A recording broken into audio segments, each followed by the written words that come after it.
gyms being open are not just important for the gym owners and the businesses and the workers and the employees.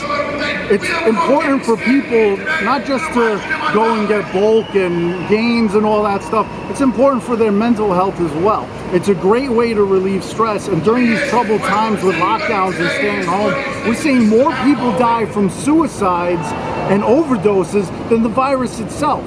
Things like gyms being open are a necessity. And last time I checked, this was America, a free country where people could choose, people should have the right to choose whether or not they feel like going to the gym and taking the risk. We have the information. Okay, there's a virus out there. You could get sick, you could die. Let me make that choice myself, whether I want to go to a gym or to a restaurant or whatever the case may be. It's my right to choose what I want to do with my life and I should be able to make that choice whether I want to risk it or not. Not de Blasio and not the government. Number one. Are you ready? Are you ready?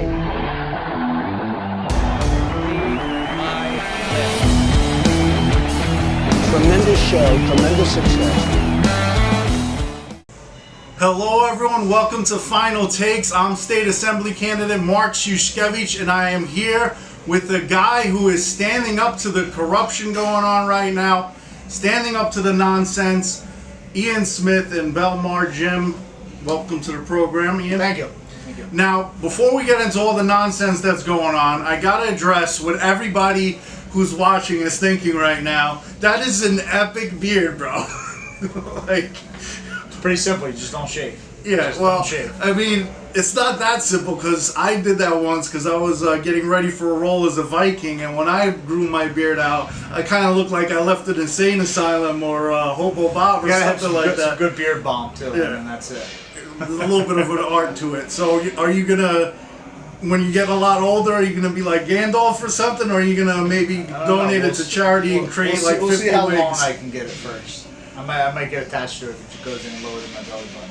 Alright, cool. So, getting to what's going on now, I admire your courage in standing up to the system right now, because what they're doing right now is completely unfair to all the small businesses, not just gyms, but in your particular case with the gym, you know, you stayed open regardless.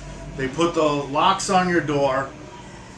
They kept putting locks on your door. Then you took the hinges off, which is creative, and stayed open 24/7. And then they boarded it up, and then you kicked it down. Can you just tell us through the whole process of everything that went on? You know, at the end of the day, Frank and I are just trying to stay in business. Yeah. You know, we're just trying to stand up for what we know is right, and that's the right of anybody to make a living for their family. And we're not afraid to go as far as we need to go.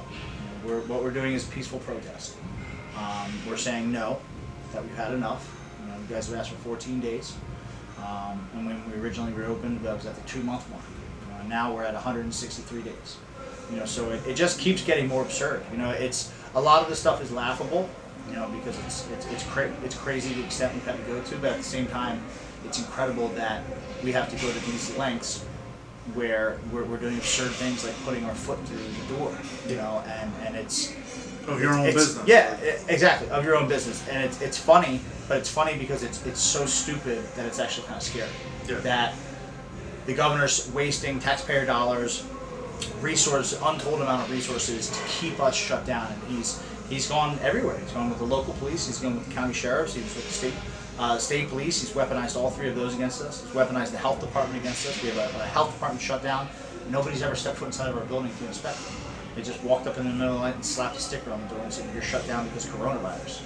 No evidence has ever been put forward. We've had our business license stripped. We've been fined well over $200,000 at this point.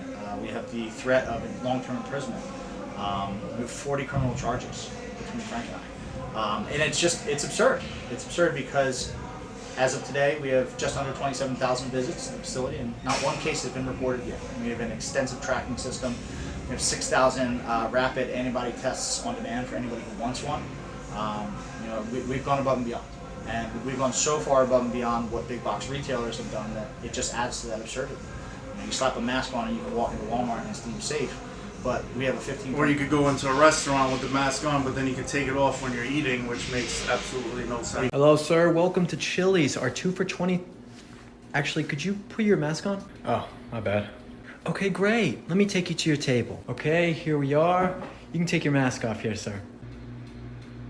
But there's tons of people around here.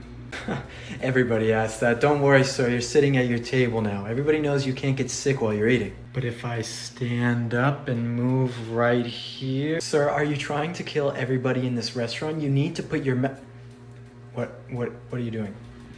Sir, don't you even think about... Don't know, sir? Put your... Sir, you need to put your mask on right now. What are you doing?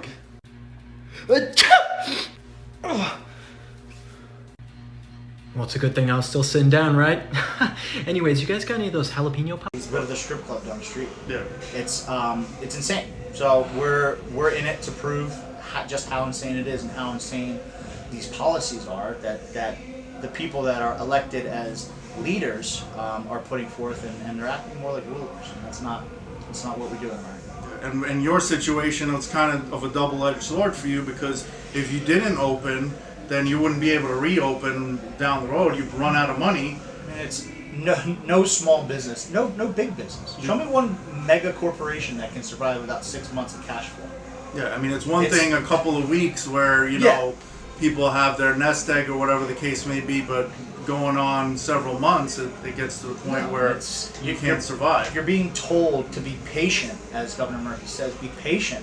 You know, well, when you got $60 million in the bank, you can afford to be patient. But when you're middle class, it doesn't work like that. You know, this guy travels by helicopter, and he's telling us to be patient.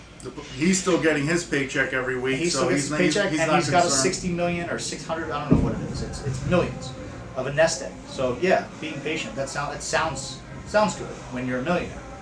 When you're a hardworking middle class person, yeah, you can get through a couple of weeks. You know, we shut down like everybody did. You know, when government said, "Hey, give us 2 weeks," we said, "All right, you know, that's fair." I mean, yeah, it sounds like something, but after that point, it's like, okay, message sent already. This is serious. There's something out there. You should be aware of the risk. Like going to the gym, you know, there's a chance you might get sick because of it, but that's a risk that I should be able to make the choice. As an adult, absolutely. Know what's happening. You have your waivers or whatever the case may be, or just make it common knowledge that, hey, you know, you can't hold businesses liable for coronavirus because you're well informed that it's out there, and make your own decisions how you want to live your life. If you want to stay locked up at home, then stay locked up at home. But if you want to go to the gym or whatever the case may be, it's not just you that's being affected, because gyms particularly are a big mental health aspect behind it. Going to the gym, relieving stress a healthy way as opposed to drinking or drugs like some other people do. And we're seeing the combination of suicides and overdoses Skyrocket. surpassing COVID deaths. So, I mean, what's your take on that? You know, all this is supposed to be about public health, right? It's in the interest of public health. But I don't think that you can have a conversation about public health until you start talking about individual health. You know, the public health doesn't exist if we don't have a foundation of individual health. And not once do any of this have these elected officials and people like Fauci, not once have they talked about what we can do to boosting our immune systems, what we should be doing on a daily basis in terms of what we eat, how we exercise, how we sleep. These are all things that play in you know, your immune system is something that can be strengthened. It's no different than any other muscle in the body. You know, it's a system of the body. All of your systems can be enhanced and sort of strengthened. You know, your cardiovascular system can be all these things. So where's the information about that when it comes to public health? Well, and it's completely absent. Their public health policy is a defensive one. It's stay inside, isolate, don't touch anything, don't look at anything, disinfect the entire world around you. You know, wear a mask, don't ask any questions about public health, and wait for a vaccine. That's not public health. Yeah. I'm sorry, it's just not. That's a defensive strategy to a world that is always going to have bacteria and viruses around. This new concept that we have to eradicate every threat to human life is absurd. You know, we live in a very tumultuous world, and viruses and bacteria have been around longer than humanity, and will be around much longer than humanity. You know, once we're done with COVID, there will be something else. There always has been. There always will be. You So we need to start having a conversation about how to keep people healthy and how to encourage health among people. And a gym's one of those things. The first and most common criticism we got was, oh, you guys want your gym open so you can just work your muscles and look good. And it's like, if that's what you think the gym is about, you clearly have never been to the gym. I lift things up and put them down. Because while that might be that for some people, you don't know what that does for their mental health. And you're not taking into account all of the other people who come here for other things. People that are fighting off diabetes, people that are fighting off obesity. Obesity is the #1 underlying condition to COVID death. Heart disease, you name it. We have so many veterans who come here, police officers, nurses who work in these trauma units around here, firefighters, people in the community with just stressful jobs. They come in, this is a place where they can feel better about themselves, where they can exercise physically, where they can get stronger physically, both externally and internally, and they can improve their mental health.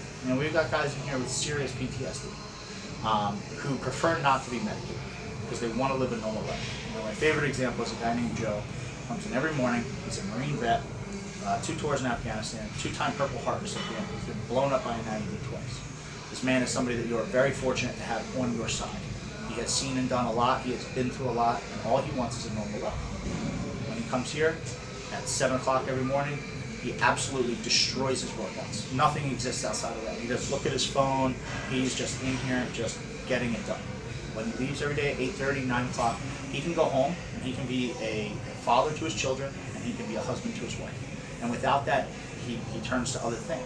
It's either medication or alcohol. And that's a very common theme among a lot of people. You just said it, turning to healthy outlets instead of unhealthy ones. My big question is, why was alcohol made essential from the beginning? Yeah. It's insane. Why it doesn't, the public health policy doesn't. I got a lot of backlash for questioning that on social media too. It's like, how would you consider alcohol? I mean, if liquor stores are considered essential, then why isn't a bookstore, why isn't a video game store, why isn't pretty much any business at that point? Exactly. And they use the excuse that they didn't want the ERs flooding with people detoxing. Well, they set up You could buy beer at the grocery store though. And they set up multi-million-dollar on-site hospitals for COVID. It wouldn't have cost that much money to roll out a detox center for people. That would have been a much smaller build out, and you would have not had. And some states didn't have it as an essential business either. So. Yeah, exactly. Ones that have governors that have a brain, apparently. Yeah, and that's a big thing you see through all this. You see that there's just a major lack of consistency among protocol, and it seems like certain public officials in certain positions, whether governors, mayors, health department people, they're taking COVID and it seems very much so to be like a seize the moment kind of opportunity, and they're flexing their power and they're accumulating power and but they're not even following their own rules. You have Governor Murphy saying you can't eat indoors. If you Google Governor Murphy indoor dining, you will find 20 pictures right away of him eating indoors. Gretchen, whatever her name is, in Michigan, telling people that they can't quarantine and can't go to their summer homes. And that same weekend she made that statement, she was called her summer home. You have these people when hair salons and stuff weren't open, they were giving their public speeches with fresh hair and fresh nails, and they're not even following their own rules. So how important are these rules, or are they just about power? Because if they were that important to follow, you would think that they would be following them as well. We got one of the elected officials that did the similar thing to Cuomo with the nursing homes, forcing people to go back, and she allowed it as well, but she made sure she took her mother out first. Absolutely. So, And what were you thinking when you took your mother out, and why weren't you thinking the same thing when you made that policy? all right, so not only the financial situation for you as a business owner and other business owners, but at the same time, where are the jobs going to be if all these businesses go out of business? Well, it's an interesting scenario because I don't think that we're fully going to understand the ramifications economically and financially of this for a long time. And the longer it goes on, the worse it's going to get. 30% of small businesses are gone. Excuse me, 22% of small businesses are gone. I think that equates for, in New Jersey, I forget the number, but it's a very large number, and nationwide it's even bigger. These are businesses that have closed their doors forever and are not reopening. It's a lot of economic damage. And what happens there is one of the things about small business is that a small business keeps money in the community. Mom and pop's hair salon or a gym or whatever it is, a local grocer, you name it. When people spend money in that community, those people live in that community, so they wind up spending money back in the community. So it keeps money flowing through these middle class and sort of lower class communities, economically speaking. Now, as these businesses start to close their doors, the employees have to go somewhere else for work. Right? So where do they wind up going? They wind up going to Walmart. They wind up going to these bigger mega corporations, right? So, but where does the business go that was once fulfilled by these small stores? Same thing. It goes to Walmart. When your local grocer closes, you're going to go shop at Walmart. When when your local hair salon closes, you're going to a chain place. When money gets spent into those places, it doesn't return back to the community. It goes into the hands of the corporation. And it's very, very unlikely that money is going to get back to the community where it's spent. And I think that we don't really understand what that's going to do quite yet. So you're talking about jobs leaving the area and being all congregated into one place or one group of places.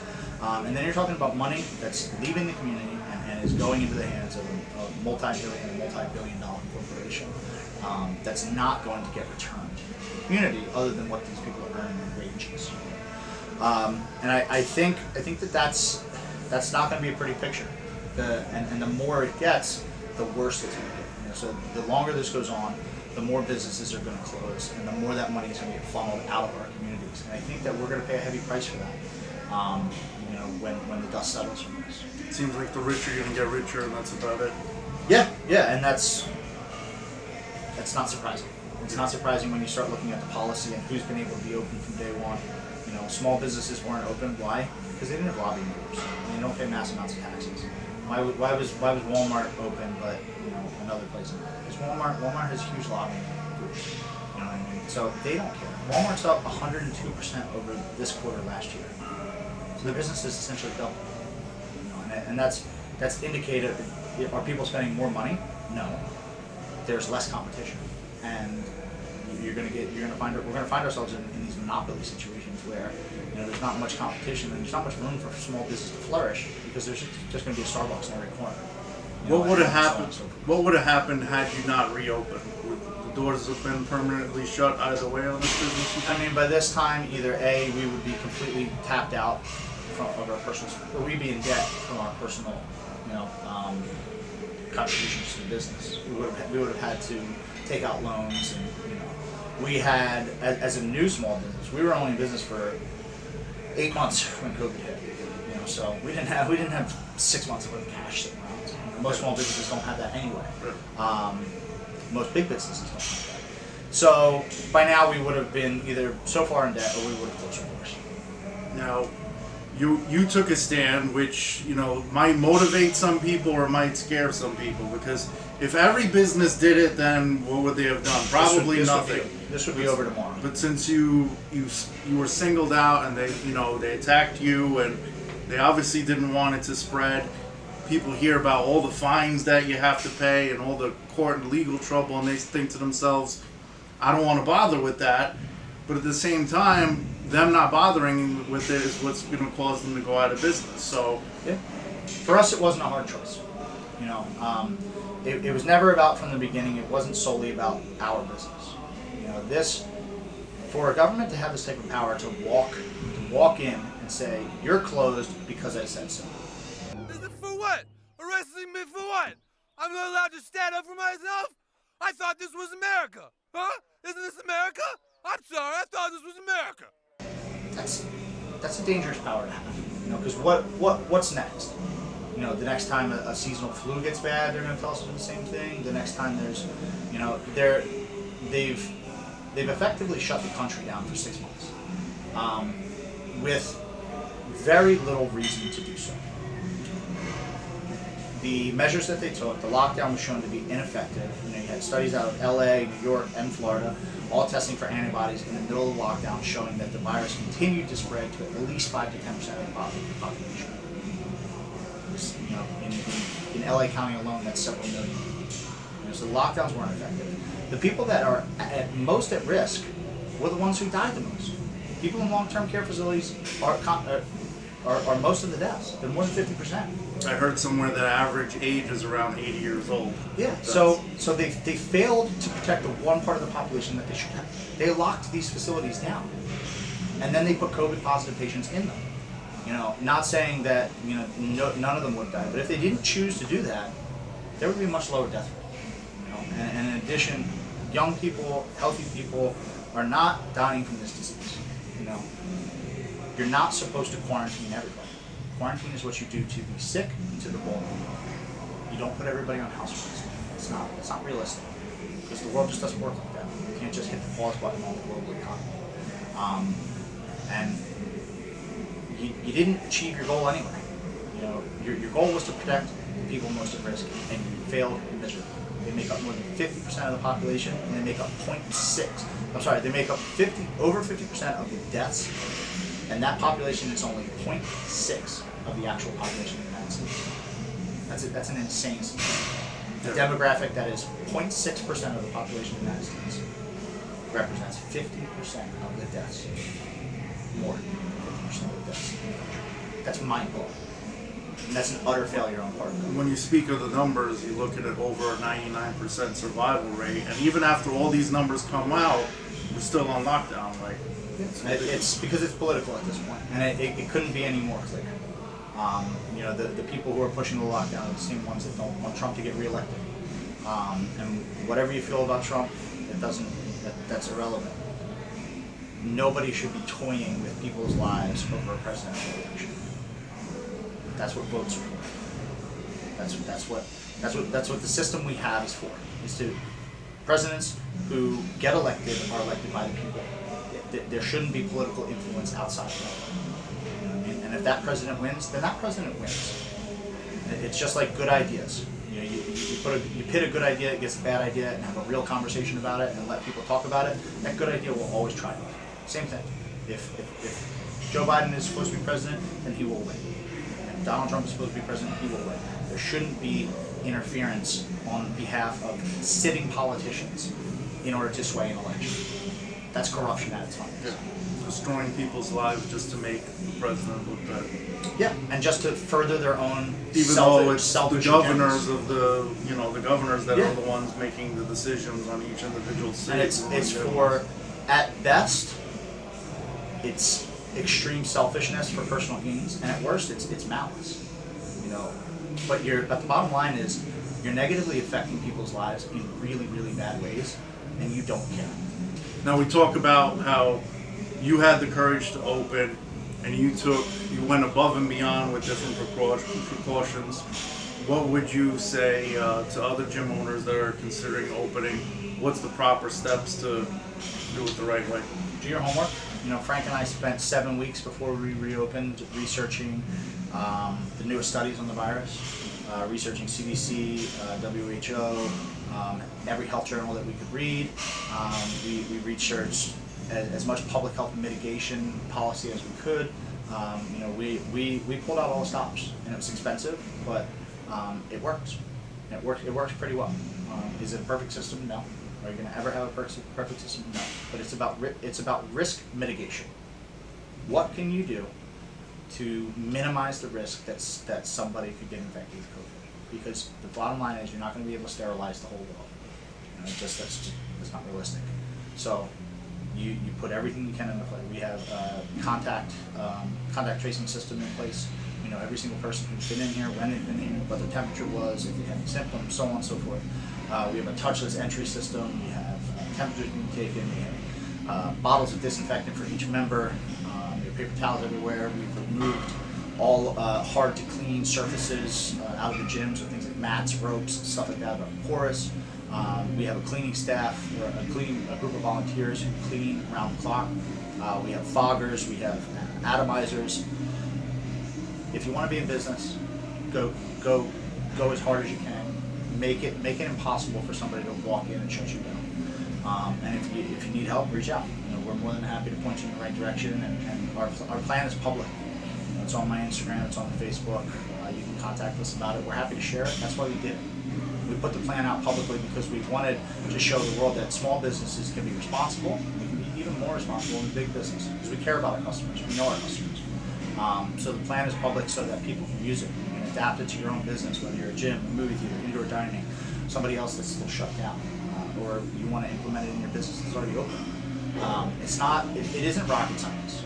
It does take a lot of thought, but if you really want to be in business and you really care about people, the answers are all out there.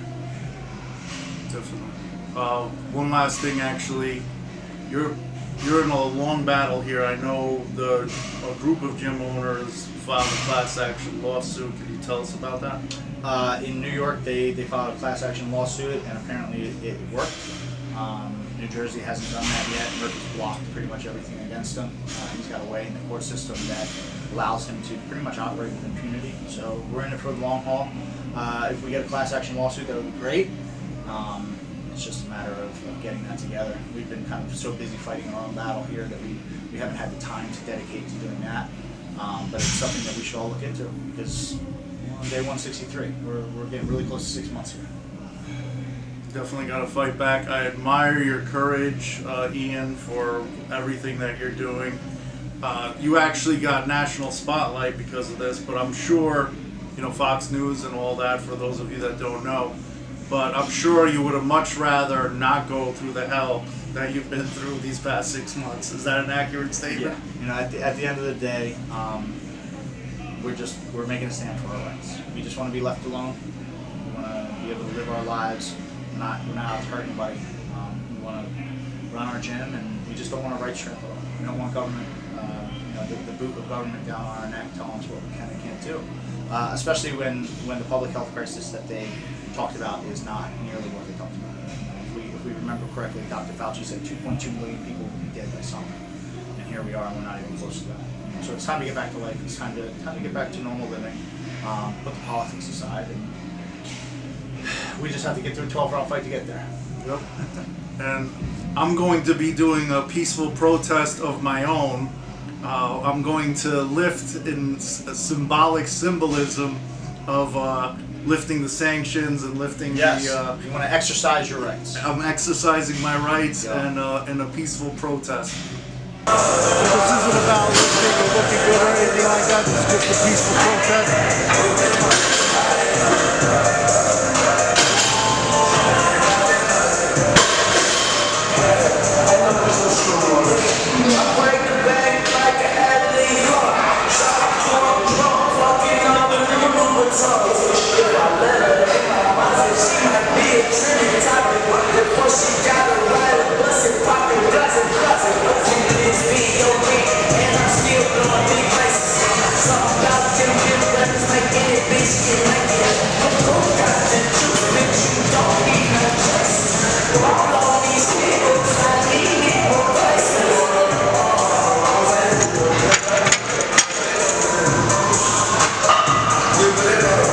Lift the sanctions, lift the lockdowns, lift the restrictions.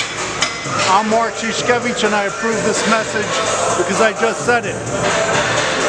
Brooklyn. But Ian, thank you very much for joining us Thank on you. Final Takes. I My appreciate pleasure. you, and much respect to all the courage that you have standing up. Thank you. Appreciate it. We'll see you next time on Final Takes, everyone. Tremendous show, tremendous success.